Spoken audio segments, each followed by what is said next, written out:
لا حول ولا قوة إلا بالله العلي العظيم. أعوذ بالله من الشيطان الرجيم. بسم الله الرحمن الرحيم. الحمد لله الذي جعل الحمد مفتاحا لذكره وسببا للمزيد من فضله ودليلا على آلائه وعظمته.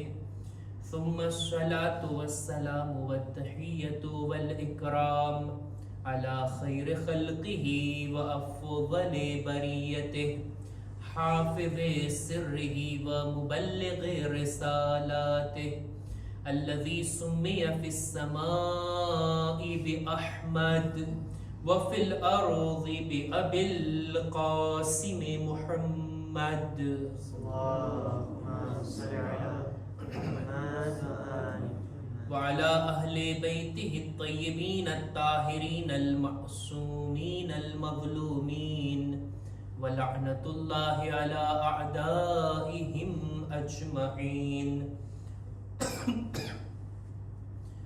أما بعد فقد قال الله سبحانه وتعالى في كتابه الكريم. بسم الله الرحمن الرحيم. اقرأ كتابك كفى بنفسك اليوم عليك حسيبا. صلوات بر محمد وآل محمد.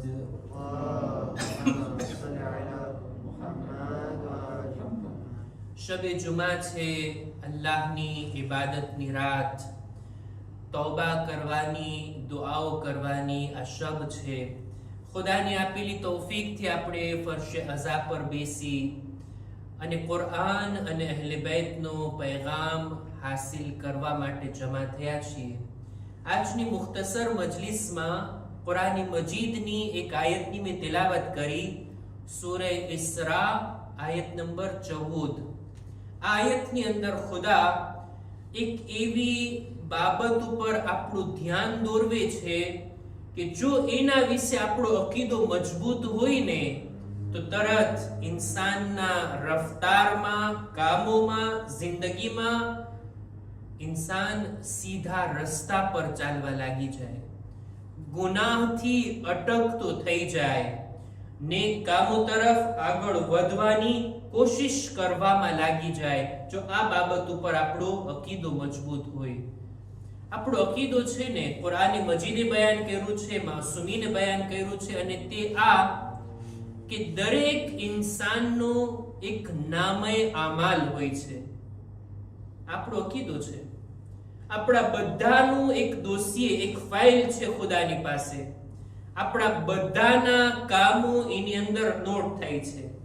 નામે આમાલનો અકીદો કે આપણને જેટલી જિંદગી મળી છે, સમજદાર અને બાલિગ થયા છીએ ત્યારથી લઈ છેલ્લી ઘડી સુધી જે કઈ ઇન્સાન કરે આ બધું નોટ થાય છે. આપણને એમ લાગે છે કે મેં આમ કરી નાખ્યું, કોઈને ખબર ના પડીને થઈ ગયું, હું આમ બોલી નાખ્યું ને પછી થઈ ગયું, ખતમ. ના, એ બધું નોટ થયું છે, એ બધું લખવામાં આવ્યું છે, એ બધું ખુદાની બારગાહમાં મૌજૂદ છે જે આપણે કર્યા છીએ. અને કયામતના દિવસે 50,000 વર્ષનો એક દિવસ, એક મરહલો અને સ્ટેપ ઈ છે કે જ્યારે ઇન્સાનના હાથમાં એનું નામે અમાલ પકડાવવામાં આવશે. લે, આ તારું નામે અમાલ, આ તે કરેલા બધા કામો, અને તું વાંચ અને તું જ તારો હિસાબ કર. આ આયતની અંદર ઈ જ વાત બયાન થઈ છે. સૂરે ઇસ્રાની 14મી આયત. اقرأ كتابك كفى بنفسك اليوم عليك حسيبا. આ વાંચ તારી કિતાબ, તું પોતે જ તારો હિસાબ કર. આપણા છઠ્ઠા ઇમામ ઇમામે જાફર સાદિક અલૈહિસ સલામ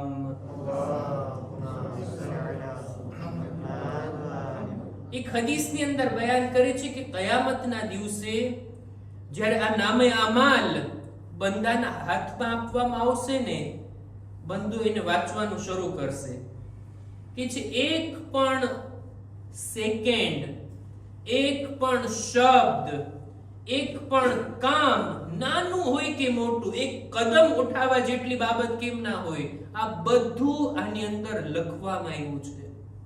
એક એક વાત બંદો વાંચતો જશે, બધું એને યાદ આવતું જશે. દુનિયામાં ભૂલી જાય ઇન્સાન, આખિરતમાં કોઈ કઈ નહીં ભૂલે, બધું યાદ આવશે. મેં જ કર્યું છે, આ હું જ બોલ્યો છું, આ કામ મારા જ કરેલા છે, આ બધું. અને એવી રીતના યાદ આવશે જાણે હમણાં જ કર્યું ને હમણાં જ લખાણું હોય. અને બંદો આ વાંચી અને ફરિયાદ કરશે, હાય આ કેવી કિતાબ મારા હાથમાં આપવામાં આવી. લા યુગાદિરુ સગીરતન વલા કબીરતન ઇલ્લા અહસાહા. કોઈ નાની મોટી વાત છૂટી નથી જેમાં ન લખવામાં આવી હોય. આ બાબત ઉપર ઇન્સાનનો જો અકીદો હોય, હું અત્યારે શું કરી રહ્યો છું, આખી દુનિયાને ખબર હોય કે ના હોય, ખુદાને ખબર છે.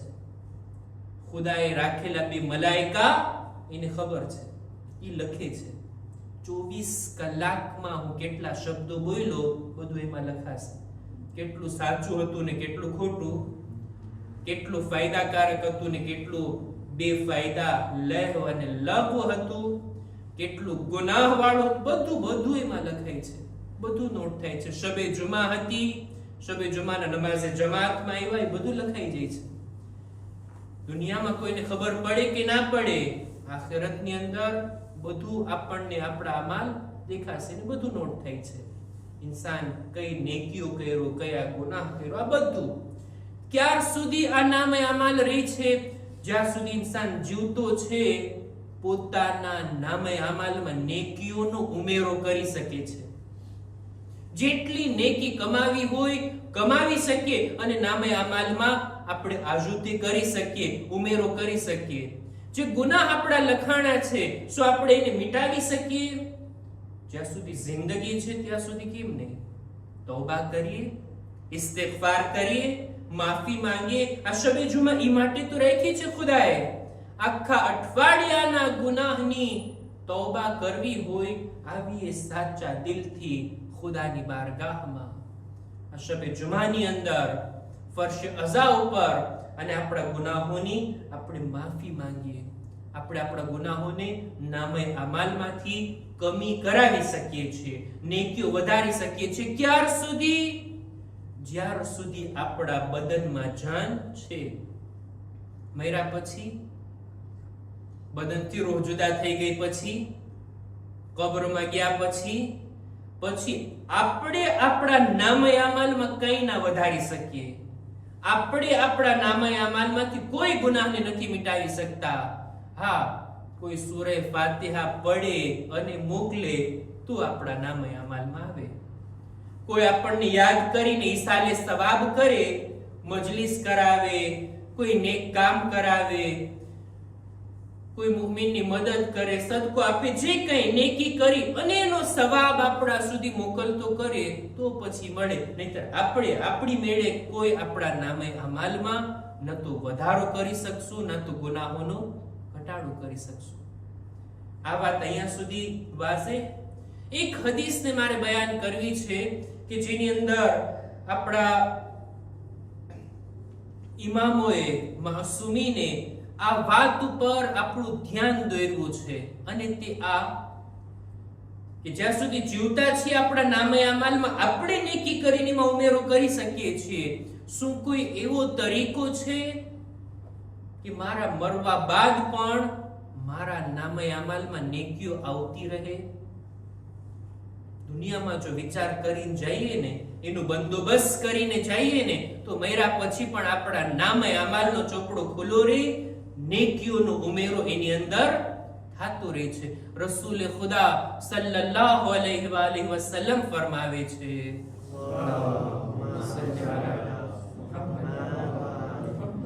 કે અમુક નેકીઓ એવી છે, અમુક સારા કામો એવા છે કે ઇન્સાનના મરવા બાદ પણ એનો સવાબ એના નામે અમાલમાં આવતો રહે છે. કઈ કઈ નેકીઓ છે? સૌથી પહેલું તો ઇલ્મન અલ્લમહુ વ નશરા. કોઈ માણસ ઇલ્મ હાસિલ કરે અને ઇલ્મને ફેલાવે, ઇલ્મી વાત બીજા સુધી પહોંચાડે, કોઈને ઇલ્મ શીખાડે, જ્યાં સુધી એ ઇલ્મ ઉપર અમલ થતો રહેશે, આ આલિમ પણ ભલે દુનિયાથી ચાલ્યા જાય, એના સવાબ એને મળતા રહેશે. અત્યારે જે કઈ મજલિસ પઢું છું તમારી સામે, જે ઉલમાની કિતાબોમાંથી મેં વાંચ્યું, એ ઉલમા જો હયાત નથી, અત્યારે જે કઈ પઢું છું આના સવાબમાં એ હસ્તીઓ ભાગીદાર. ઈ અમારા ઉસ્તાદ કે જેનાથી કઈ મેં શીખ્યું છે, એમની બયાન કરેલી વાત જો તમારા સુધી બયાન કરું, મારા ઈ ઉસ્તાદ કે જે દુનિયાથી ચાલ્યા ગયા છે, ઈ પણ આ મજલિસના સવાબથી લાભ ઉઠાવશે. ઈ ઉલમા કે જે ઇલ્મી કામો કરીને ગયા, જ્યાં સુધી આ ઇલ્મી વાતો ફેલાતી રહેશે, એ ઇલ્મના કામમાં ઈ લોકો શરીક રહેશે. આ પેલું. બીજું, વલદન સાલિહન તરકા, કોઈ માણસ નેક ઔલાદ દુનિયામાં મૂકીને જાય, જેટલી નેકીઓ કરતું રહેશે ને, એની તરબિયત કરવા વાળા મા બાપ દુનિયાથી પણ ચાલ્યા જાય ને, આ નેક ઔલાદનો સવાબ એના નામે અમલમાં લખાતો જાય છે. મા બાપ હતા જેણે સારી તરબિયત કરી, કે આ ઔલાદ નેક રસ્તા પર છે, સારા કામો કરે છે, ફરિશ્તાઓ એના હકમાં પણ નેકીઓ લખતા હોય છે. ઔ મસ્હફન વરસા, કોઈ માણસ કુરાન મજીદને વારસામાં મૂકીને જાય, કોઈને આપીને જાય, કોઈને સોંપીને જાય, પોતે મૂકીને જાય, જ્યાર સુધી કુરાન પઢાતું રહેશે, મરવા વાળાને એનો સવાબ મળતો રહેશે. આગલા જમાનામાં કુરાન બહુ ઓછા હતા ને, કોઈ એક ગામમાં અમુક કુરાન હોતા, લોકો કોશિશ કરતા કુરાન વક્ફ કરતા, લોકો સુધી પહોંચાડતા, જ્યાર સુધી કિતાબો ખુલતી રહેશે, કુરાન પઢાતું રહેશે, પડવા વાળાઓના સવાબમાં ઈ મૂકવા વાળાને પણ અજરો સવાબ મળતો હોય. ઔ મસ્જિદન બના, કોઈ માણસ મસ્જિદ બનાવીને જાય, અલ્લાહનું ઘર બનાવીને જાય, જ્યાર સુધી નમાઝીઓમાં નમાઝો પડતા રહેશે, માણસના મરવા પછી પણ એની નેકીઓ એની અંદર લખાતી જાય. ઔ બૈતન લિબ્ન સબીલ બના, કોઈ મુસાફિર ખાનું બનાવીને જાય. આ શબ્દ છે બૈતન લિબ્ન સબીલ, એટલે મુસાફિર ખાના. કોઈ મુસાફિરોને રહેવાની ઉતારાની વ્યવસ્થા કરીને જાય, દુનિયાથી પણ ચાલ્યો જાય ને, એને સવાબ મળતો રહે છે જ્યાં સુધી આ મુસાફિર ખાનું બાકી હોય. ઔ નહરન અજરાહા, કોઈ માણસ કોઈ નહેરને બનાવીને જાય, નહેર ખોદીને જાય, કે દૂર દૂર સુધી એનું પાણી પહોંચતું રહે. જે કોઈ આ નહેર ખોદીને જાય, પાણીનો બંદોબસ્ત કરીને જાય, જ્યાર સુધી લોકો એનાથી લાભ ઉઠાવતા હોય, એને ફાયદો મળતો જાય છે. આ રીતના અમુક કામો એવા હોય. એક હદીસની અંદર મેં એ પણ વાંચ્યું, કોઈ માણસ પોતાની જિંદગીમાં સદકે જારિયા કરીને જાય. અમુક સદકો ઈ હોય કે અત્યારે કોઈ ગરીબને જરૂર છે, આપણે આપી દીધા, એની જરૂર પૂરી થઈ ગઈ, એ સદકાનો સવાબ આપણા નામે અમાલમાં. અમુક સદકા સદકે જારિયા હોય, એવો ફાયદો પોતાના માલથી કે જે સતત મળતો રહે બીજાને. કોઈ ચીજ વક્ફ કરી દીધી, કોઈ જગ્યા ઉપર કોઈ લોકોને ફાયદો થાય એવી કઈ પ્રવૃત્તિ આપણે કરીને જઈએ. દાખલા તરીકે કઈ વક્ફ કરીને ગયા, પોતાનો માલ મૂકીને ગયા, મારા મરવા બાદ આ માલને મારા રાહમાં, મારા ઈસાલે સવાબની રાહમાં ખર્ચ કરજો, અને જો એ ખર્ચ થતો રહે તો એનો સવાબ એને મળતો રહે છે. પોતાની જિંદગીમાં કોઈ ગરીબનું ઘર બનાવી દીધા, જ્યાં સુધી ઘર બાકી રહેશે અને સવાબ મળતો રહેશે. કોઈ સ્ટુડન્ટની ભણવાની વ્યવસ્થા કરીને ગયા, જ્યાં સુધી આ બાળક ભણતો રહેશે, ભણ્યા બાદ જેટલા સારા કામો કરશે, લોકોની ખિદમત કરશે, એક સદકે જારિયા છે કે નહીં? કોઈ પણ એવી બાબત કે જેનો ફાયદો બાદમાં લોંગ ટાઈમ સુધી મળતો રહે, એવો બંદોબસ્ત પોતાની હયાતીમાં પોતાના માલથી કરીને જાય. અને ચોખવટની સાથે હદીસમાં લખ્યું છે, સદકે જારિયા, એવો સદકે જારિયા કે પોતાની હયાતીની અંદર, પોતાની તંદુરસ્તીની અંદર, હું શબ્દ પડું જોઈએ, ઔ સદકતન અખરજહા મિન માલિહી ફી સિહ્હતિહી વ હયાતિહી, પોતાની જિંદગીમાં પોતે તંદુરસ્ત હતા, હાથ પગ ચાલતા હતા, અને પોતે પોતાના હાથથી એટલો માલ આપીને જાય કે આને લોંગ ટાઈમ સુધી ફાયદો થાય એવા સારા કામમાં વાપરજો, આનો ફાયદો મરવા બાદ પણ મરહૂમને મળતો રહે છે. મર્યા બાદ વારસદારો કંઈ નેકી કરે અને પોતાના હાથે કંઈ કરીને જાય, એમાં જમીન આસમાનનો ફરક છે. જમીન આસમાનનો ફરક છે, હાથે ઈ સાથે. અને આ રીતના ઇન્સાન જો ચાહે ને તો પોતાના મરવા બાદ પણ પોતાના નામે અમાલમાં નેકીઓનો ઉમેરો કરાવતો રહે છે. નામે અમાલની વાત ચાલે છે ને, જો આપણા નામે અમાલમાં જે કંઈ પણ આપણે અમલ કરીએ છીએ ને બધું લખાય છે. આખિરતમાં આપણને નામે અમાલ મળવાનું છે, ત્યારે આપણે વાંચશું કેટલી નેકી કેટલા ગુનાહ. પણ મારા બાળકોને હું અર્થ કરું કે દુનિયાની અંદર દર અઠવાડિયે આપણું નામે અમાલ જમાનાના ઇમામની ખિદમતમાં પેશ થાય છે. આપણા ઇમામ વાંચે છે અઠવાડિયામાં એ શું કર્યું. એક રિવાયતમાં છે કે અઠવાડિયામાં 2 વખત નામે અમાલ શિયાઓના જાય છે ઇમામની ખિદમતમાં. એક સહાબી છે જેનું નામ છે દાઉદ રિક્કી, છઠ્ઠા ઇમામે જાફર સાદિક અલૈહિસ્સલામ. અલ્લાહુમ્મા સલ્લી અલા મુહમ્મદ વ આલિ મુહમ્મદ. એમની ખિદમતમાં પોતે હાજર થાય છે, પહોંચીને કહે છે કે હજી તો પોતે કઈ બયાન કરે, પોતે કઈ વાતની શરૂઆત કરી પહેલા જ ઇમામ વાતની શરૂઆત કર્યા. કહે છે, એ દાઉદ રિક્કી, તારું નામે અમાલ મારા સુધી પહોંચ્યું, તે સિલે રહેમ કર્યું, તારા સગાની માલી મદદ કરીને આ બહુ સારું કામ તે કર્યું, એનાથી મને ખુશી ઉપજી છે, હું રાજી થયો છું તારાથી. દાઉદ રિક્કી કહે છે કે મારા ખાનદાનમાં મારો એક કઝિન હતો, મારો એક સગો હતો, ઈ મારી સાથે બુરો વ્યવહાર કરતો હતો, મારા સાથે સારા સંબંધ નહોતો રાખતો. પણ મને જ્યારે જાણ થઈ કે ઈ ગરીબ છે, જરૂરતમંદ છે, એના ઘરે ફાકા થઈ રહ્યા છે, તો મેં એના માટે થોડુંક માલ મોકલ્યો જેથી એની જિંદગી બરાબર ચાલી શકે. મારો માલ એના સુધી પહોંચ્યો, એને વાપરો, અને ઈ હું ઇમામની ખિદમતમાં પહોંચી પહેલા એ દુનિયાથી પણ ચાલ્યો ગયો હતો.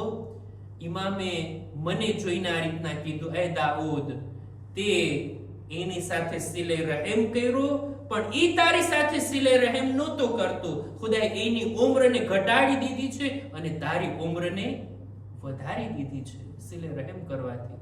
આ ઇમામને જાણકારી હોય છે આપણા કામોની, આપણા નામે અમાલને ઇમામ જુએ છે. હદીસમાં છે, જ્યારે ઇમામ આપણા નામે અમાલમાં નેકીઓને જુએ ને ત્યારે રાજી થાય છે, ખુશ થાય છે, આપણા હકમાં દુઆ કરે છે, ખુદાએ હજી એમને તૌફીક આપ કે નેક કામો કરી શકે.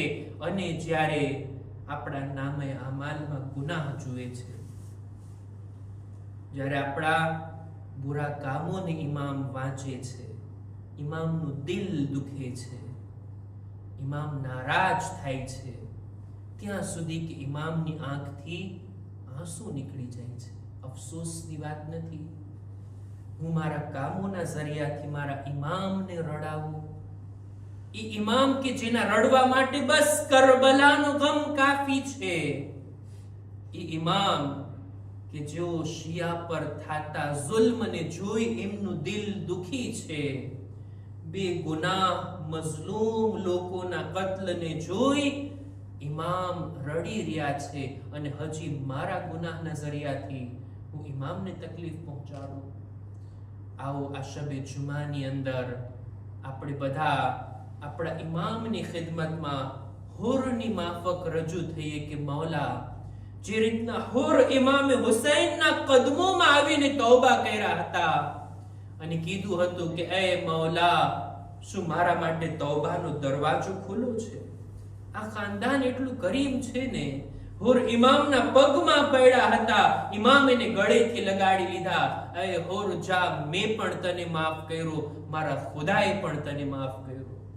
હુર ઇમામથી રજા માંગે છે, મૌલા તમે પહેલા રજા આપો, મારા દીકરાને મક્તલમાં જવા દો, એને જંગની જિહાદની પરવાનગી આપો. ઇમામ એના દીકરાને મેદાને જંગમાં જવાની રજા આપે છે. જ્યારે લડતા લડતા હુરનો દીકરો જમીન પર આવે છે, હુર પોતાના દીકરાને જમીન પર પડતા જોઈ એના અવાજને સાંભળી એના તરફ આગળ જવા ચાહે છે. શું જોયું? ઇમામ એને અટકાવી દીધા. એ હુર, જવાન દીકરાના લાશા પર બુઢા બાપને ના જવાય, તમે અટકી જાઓ, હું જઈશ તમારા દીકરાને ઉઠાવવા માટે.